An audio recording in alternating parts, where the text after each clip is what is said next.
In this video, we are going to be looking at the Nifty 50 futures. It's the index of the Indian stock market. So this is the broad overall picture of the Indian stock market. And the Indian stock market and the Nifty here, it's been on a huge run the past 3 months. It's been making new all-time highs pretty regularly here. And the sentiment has just been incredibly bullish. There's just a lot of people buying stocks, and it just may have been getting a little ahead of itself.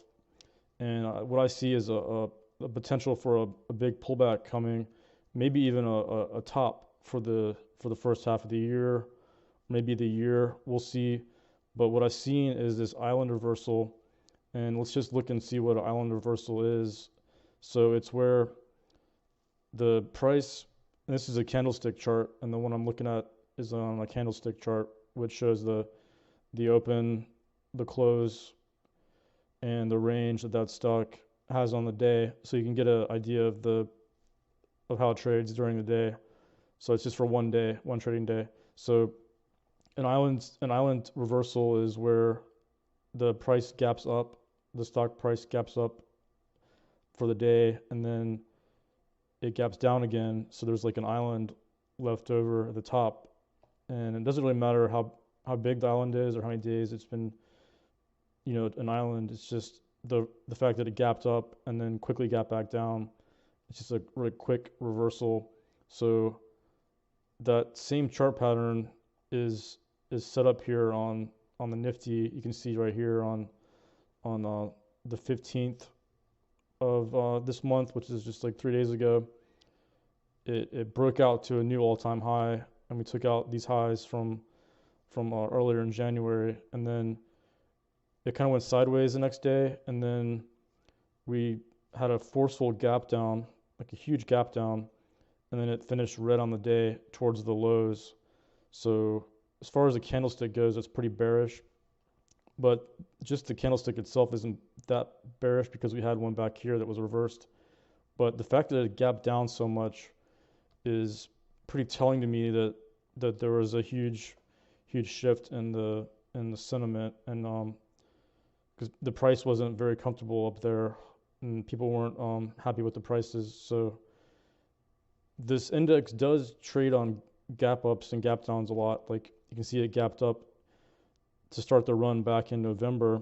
There was a big gap up on 11/15, November 15th, and that gap up proved to hold and turn into a runaway gap where there's just gap up after gap up back in the end of November and early December.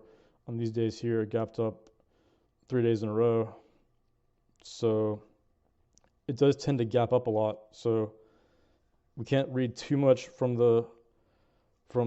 this one gap down, but the fact that it gapped down so much just kind of caught my eye, and then it's got this island reversal, which is setting up for me to be a confirmation that this is going to hold and that the price is going to keep going lower.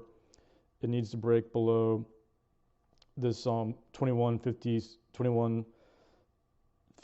on Nifty, and the lowest point is 21,501 on Nifty. And if we go below that, for sure that this pattern is confirmed, and I see the possibility of more lows and more downside pressure coming, easily to the 21 100s, and maybe even we could even go to the 20s to 20,000.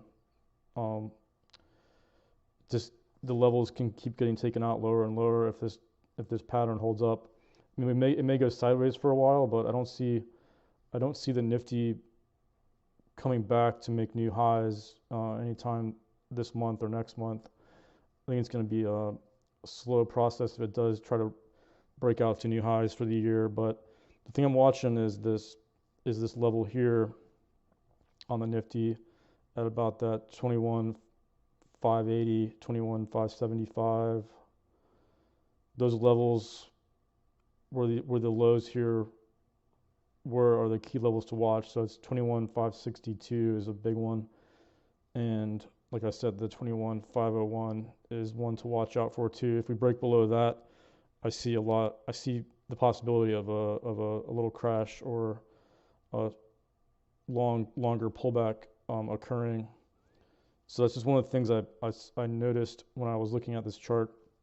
And a lot of other stocks have been mixed. A lot of equity markets in Asia, like the Nikkei, has been really strong, and I think that one's going to continue at the moment. And of course, we've got the Chinese market. It's been pretty weak and under pressure for a long time. So I don't see anything changing there, but I do see the possibility of a major top or a short-term top forming here in the Nifty 50. My name is Mark, and be sure and subscribe to my channel. I'm very active on Twitter. I have a Twitter account. It's Stock Pursuit, kind of like it's just like my YouTube handle. So if you search Stock Pursuit on the search bar, it'll pull up my handle. It's at @stock_pursuit. So check that out. Check out my Twitter. I'm very active on Twitter. I post a lot of pertinent information and news, especially tech related, but not just tech related. It can be all kinds of markets, sectors, stocks, short side, long side, you name it. I pretty much cover it and trade it. So check me out there and subscribe to my channel, and I'll catch you in the next video.